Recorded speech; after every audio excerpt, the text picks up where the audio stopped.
Olá, amigos, amigas, tudo bem com vocês? Esperamos que sim. Eu hoje quero apresentar para vocês, em nome da PubliOffice Cursos, da PubliOffice Licitação, mais uma edição do nosso programa Pílula do Conhecimento. E o tema de hoje é qualificação técnica, operacional e profissional. Eu sou o professor Lourival Silva, especialista em licitação e contratos administrativos, e irei esclarecer tecnicamente o seguinte case. Determinada empresa participou de licitação na modalidade pregão eletrônico, o qual tinha como objeto a contratação de empresa especializada em serviços de limpeza hospitalar com a mão de obra exclusiva para atender às necessidades do serviço.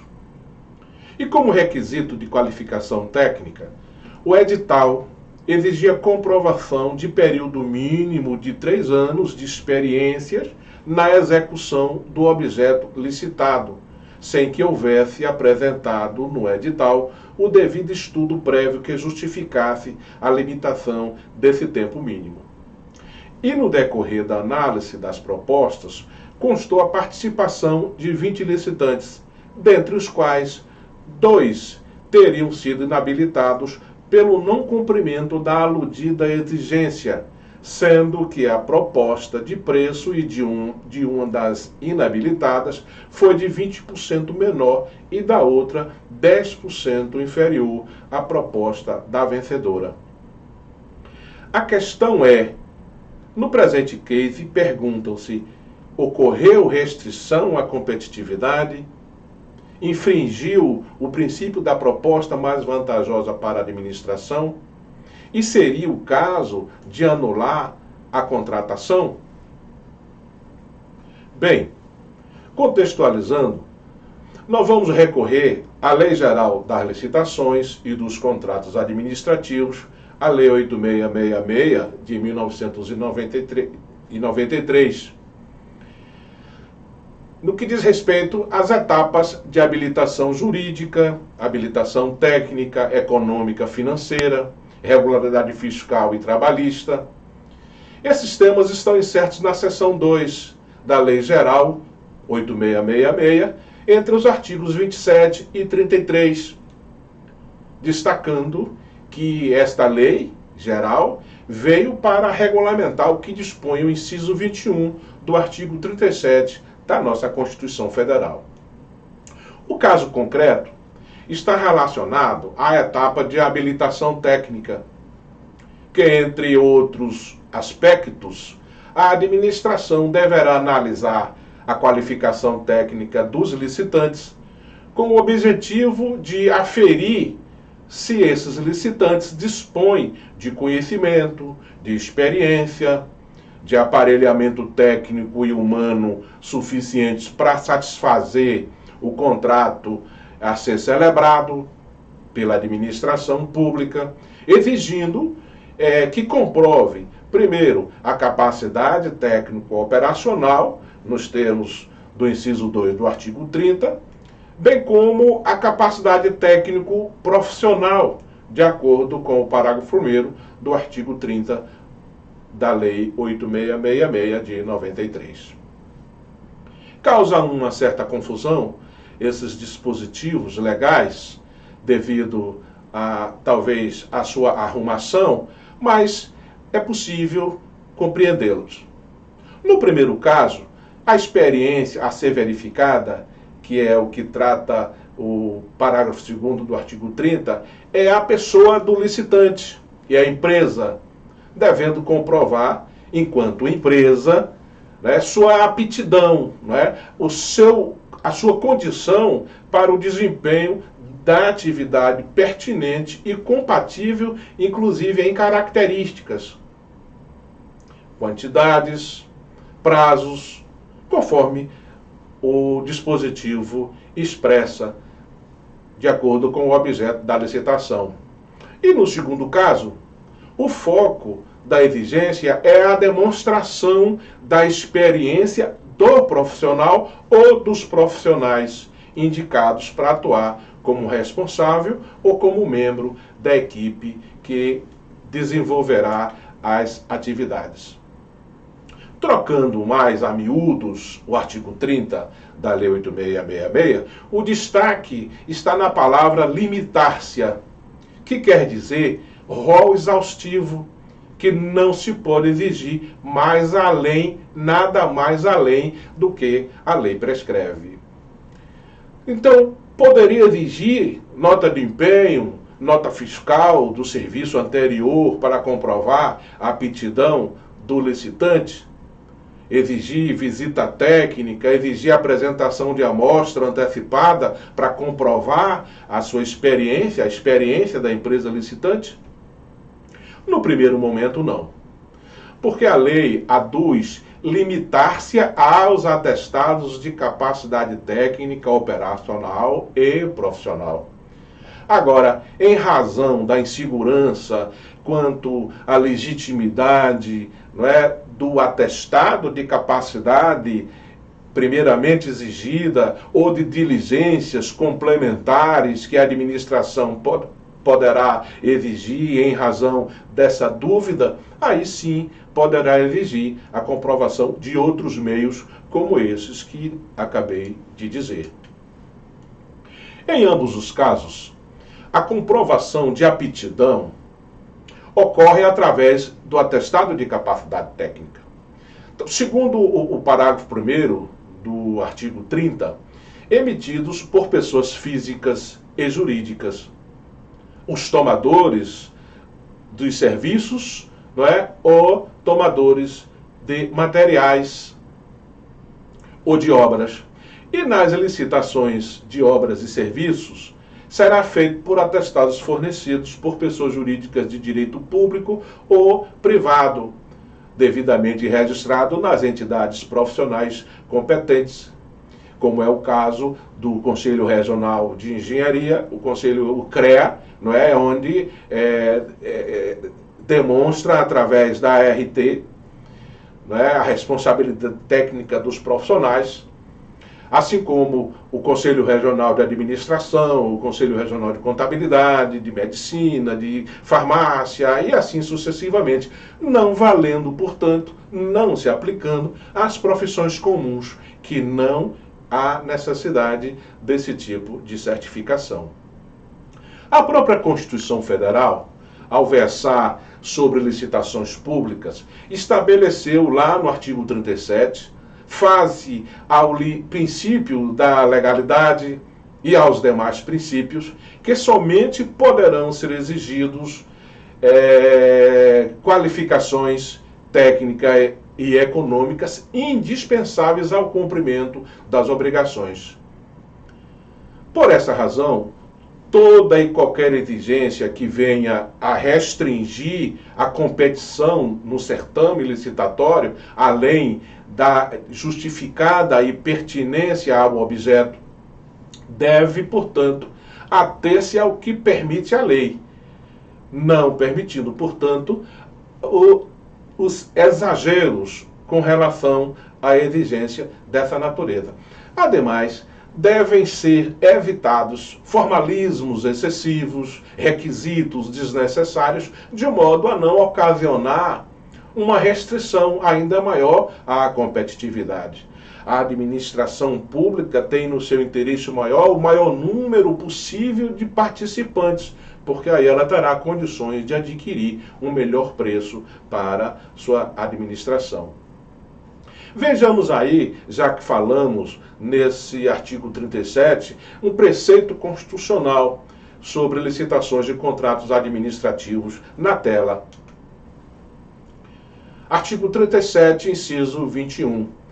Ressalvados os casos especificados na legislação, as obras, serviços, compras e alienações serão contratados mediante processo de licitação pública que assegure igualdade de condições a todos os concorrentes, com cláusulas que estabeleçam obrigações de pagamento, mantidas as condições efetivas da proposta nos termos da lei o qual somente permitirá as exigências de qualificação técnica e econômica indispensáveis à garantia do cumprimento das obrigações. Grifo nosso. Comentando esse dispositivo, o caput, o artigo 37, ele diz que obedecerá aos princípios de legalidade, impessoalidade, moralidade, publicidade e eficiência, que são os princípios constitucionais.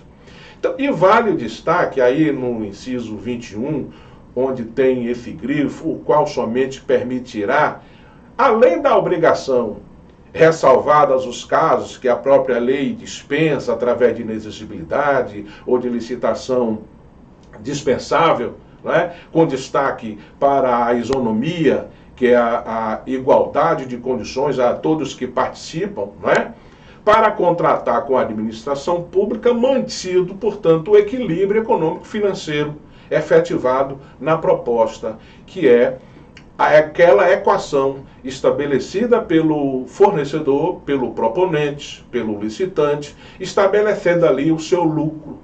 Isso é intocável pela administração pública, porque é princípio constitucional a manutenção do equilíbrio econômico-financeiro durante toda a vigência do contrato. Atento, portanto, à resposta, não é, especificamente, e após distinguirmos as capacidades técnico, operacional e profissional, vamos concentrar a nossa resposta à capacidade técnica operacional, né, por sintonia à própria questão, que se refere à capacidade operativa da empresa licitante para executar o objeto, que quase sempre é comprovada mediante, vimos no texto da lei, a apresentação de atestado de aptidão para desempenho da atividade, a indicação das instalações, do aparelhamento, da equipe de pessoas ou de pessoas técnico adequados para a realização do objeto da licitação, e a qualificação de cada um dessas pessoas, de cada um desses membros, não é, da equipe técnica ou do responsável que ficará encarregado de tocar esse objeto. Sobre esse assunto, o Tribunal de Contas da União, como o principal órgão de controle externo brasileiro, emissor de jurisprudências em razão de reiterados julgamentos, orienta-nos através de seus acórdãos e através de julgados. Vejamos então o julgado 14, o acórdão 1417 de 2008, plenário do Tribunal de Contas da União, na tela. Acórdão 1417 de 2008, plenário. É cabível a exigência de comprovação da capacidade técnico-operacional mediante atestados, sendo admitida, inclusive, a possibilidade de exigências de quantitativos mínimos e prazos máximos para essa comprovação, desde que demonstrada a adequação e pertinência de tal exigência em relação ao objeto licitado.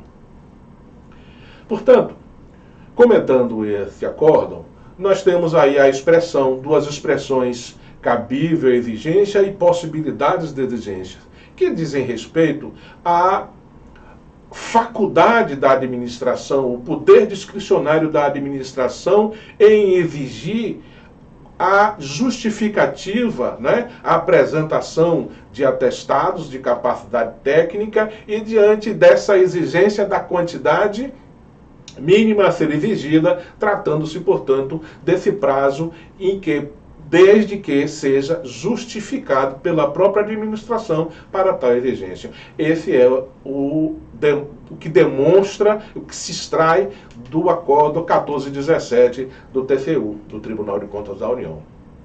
Entretanto, neste caso, como o prazo de vigência do contrato a ser celebrado será de 12 meses e o edital exigir 3 anos de experiência, ou seja, 3 vezes mais, ainda mais para um serviço de limpeza hospitalar, que trata de um serviço de natureza simples, de uma menor complexidade, parece-nos aí extrapolar o limite da razoabilidade.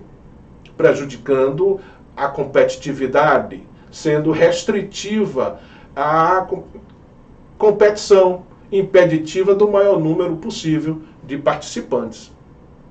Para se ter um norteador numérico, o Tribunal de Contas da União, através de sua jurisprudência, no sentido de que a experiência anterior não deve ultrapassar a 50% do objeto, nós temos uma jurisprudência, um julgado, em que vamos verificar agora na tela. Vejam, constitui irregularidade a exigência em edital de procedimento licitatório de comprovação de capacidade técnico-operacional em percentual mínimo superior a 50% dos quantitativos dos itens de maior relevância da obra ou serviço, salvo em casos excepcionais, cujas justificativas deverão estar tecnicamente explicitadas no processo administrativo anterior ao lançamento do respectivo edital, ou no próprio edital e seus anexos, em decorrência do inciso 21 do artigo 37 da Constituição Federal, inciso 1 do parágrafo 1º do artigo 3º e o inciso 2 do artigo 30 da Lei 8666 de 93. Grifo nosso, portanto. Então nós extraímos daí que constitui uma irregularidade. A exigência excessiva, a exigência que seja superior a esse índice demonstrado neste julgado, trata-se de uma irregularidade, sem que haja a justificativa necessária, como o próprio case demonstrou. De forma que, pensando nisso e colocando em prática o que dispõe este julgado, nós podemos colocar na prática que o ideal seria que exigisse um tempo relativo a 50% do período inicial do contrato. Tratando-se de um contrato que o tempo inicial seria de 12 meses de vigência, nós poderíamos aplicar aí a senso desse dispositivo, desse julgado do Tribunal de Contas da União, a exigência de 6 meses de comprovação, se assim quisesse, estabelecer esse tempo mínimo para se comprovar, e não de 3 anos. Então, parece-nos extrapolar realmente o senso de razoabilidade, né, caso tivesse que exigir esse tempo mínimo. De forma que esse processo poderia apresentar 1 ou 2 atestados, independente de tempo, tratando-se de um serviço de baixa complexidade. Não há que exigir maiores, porque vai restringir a competitividade, vai diminuir, como foi o caso, como é o caso concreto, o número de partícipes do processo, proporcionando um preço menor para a administração pública. Para confirmar o que já foi dito neste vídeo, o próprio Tribunal de Contas, em seus reiterados julgamentos, tem se posicionado favorável à exigência dessa comprovação técnica, operativa do licitante, né, desde que atendendo ao princípio da razoabilidade, como orienta o próprio Acordo 170 de 2007, plenário, que ilustra o caso concreto na tela. A inadequação das exigências editalícias relacionadas à avaliação de capacidade técnica, que atentem contra o princípio da isonomia, da legalidade, da competitividade e da razoabilidade, esculpidos no artigo 37, incisos 21 da Constituição Federal e no artigo 3º, caput e parágrafo 1º, inciso 1 da Lei de Licitações de Contratos, conduz à anulação do procedimento licitatório. Então veja, amigos e amigas, que tanto a Constituição Federal quanto a Lei 8666 de 93, que é a nossa Bíblia da licitação pública no Brasil, vedam que os agentes públicos pratiquem atos tendentes a restringir ou frustrar o caráter competitivo do certame. De forma que, tratando-se de um serviço simples, tratando-se de uma necessidade da aplicação da igualdade dos princípios, da isonomia principalmente, houve aí uma restrição ao número de participantes.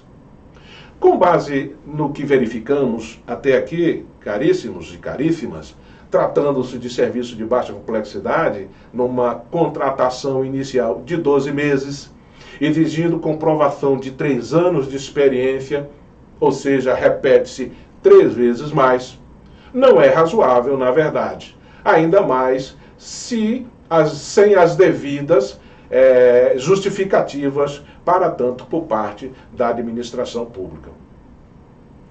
Considerando que ocorreram 2 desclassificações, pelo motivo exato de não comprovar o tempo mínimo, vez que estes apresentaram propostas com preços inferiores ao do vencedor, em 20% e 10%, respectivamente, fica aí caracterizado a irregularidade. A irregularidade de restrição à competitividade, ferindo, consequentemente, ao princípio da proposta mais vantajosa, pois ficou sem contratar por esses preços menores, ou ficou sem contratar em razão desse principal princípio que a lei de licitações estabelece, que é o princípio da proposta mais vantajosa, deixando, portanto, a administração aí de contratar por um preço 20% menor do que o que foi classificado. No entanto, apesar das razões para anular de imediato a contratação, como vimos na própria norma e como vimos na jurisprudência, a possibilidade de imediato a contratação, de anular a contratação, não seria o caso. Haja visto ser um serviço de natureza contínua, um serviço essencial, e sua nulidade, pensa o Tribunal de Contas num julgamento semelhante, que poderia trazer certos transtornos para a administração pública, para o serviço público, ou até resultar num indesejado prejuízo da administração ao atendimento de suas necessidades de limpeza hospitalar, tratando-se da sua essencialidade, um serviço indispensável que não pode ser interrompido. Imagine você, um hospital sem um serviço de limpeza, o que poderá acontecer? E em razão disso, o Tribunal de Contas da União, num julgado semelhante, optou por notificar ao gestor dessa irregularidade, determinando para a administração a não prorrogação do contrato público, ou seja, a contratação pelo período de 12 meses, vamos realizar esses 12 meses para não interromper a solução de continuidade, não interromper o serviço, porque ele é essencial, mas nesse período de 12 meses há que se concluir uma nova licitação, e ao final desses 12 meses reincidir o contrato, para não trazer prejuízo para a administração pública, mas certamente punindo o infrator, punindo o administrador que não cumpriu com os preceitos constitucionais e legais. Houve aí uma evidência, uma ausência de obtenção da proposta mais vantajosa para a administração, já que a proposta de uma desclassificada seria 20% inferior à proposta do licitante vencedor. Imagine a economia que a administração teria ao contratar essa proposta 20% inferior. Isso foi o acordo 1973, agora recente, de 2020, plenário do Tribunal de Contas da União, por representação do relator ministro substituto Éder de Oliveira, com solução para esse problema semelhantes. Fica aqui então a dica relevante, a nossa dica didática da Public Office Cursos e da Public Office Licitação, de mais uma pílula do conhecimento. Obrigado pela sua atenção. Se você gostou desse vídeo, se te ajudou a esclarecer sobre o assunto, deixe seu comentário, dar o seu joinha aí, clicando no sininho logo abaixo, até para você receber as notificações dos nossos próximos vídeos. Então, inscreva-se em nosso canal, ficaremos agradecidos, será a nossa compensação pela sua atenção e também o nosso agradecimento. Forte abraço e até o próximo.